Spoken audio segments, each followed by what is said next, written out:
கிறிஸ்துவுக்குள் பிரியமுள்ள சகோதர சகோதரிகளை, பலன் தரும் தேவன் எபிசோட் 1826 கர்த்தரை துதிக்கிறேன், மகிமைப்படுத்துகிறேன்.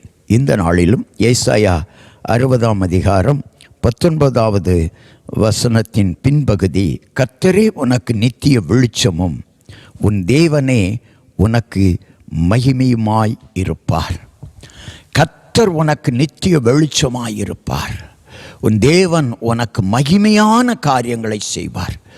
இதுவரை என் வாழ்க்கையிலே, என் தொழிலிலே, வியாபாரத்தில், கடையில் மகிமையை காணவில்லையே என்று கலங்கி நிற்கலாம். இன்றைக்கு ஆண்டவருடைய வார்த்தை உன்னை தேடி வருகிறது.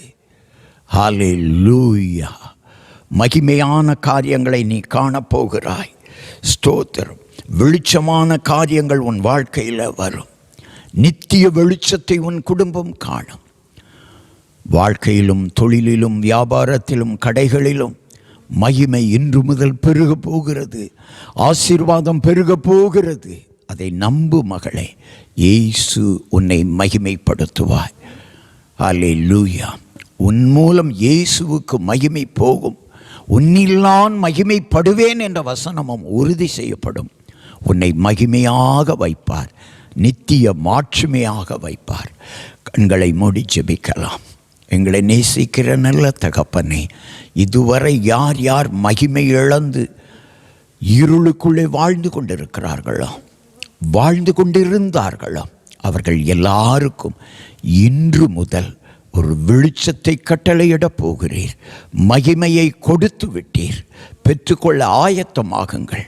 மகிமையும் வெளிச்சமும் உங்கள் வாழ்க்கையிலும், தொழிலிலும், வியாபாரத்திலும், வேலையிலும் கர்த்தர் தருவார்.